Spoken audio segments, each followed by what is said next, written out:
So guys, these are the different crochet patterns, method, technique for now that I know. So if there is more, I find out more, you get. I'm also going to upgrade this video, so you need to stick around, press the subscribe button and turn on your notification bell, very important, so that if there is an upload from me, you will get notified. Okay, so between all these different ventilation methods or patterns, just use the one you want.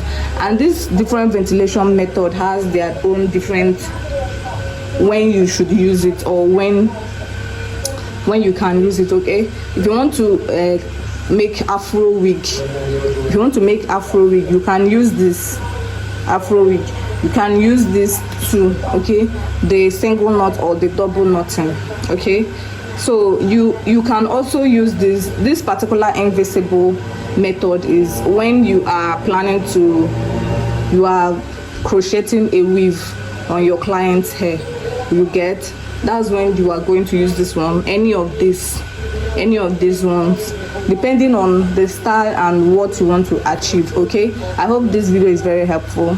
Make sure to stick around and turn on your notification bell. Okay, see you in my next one.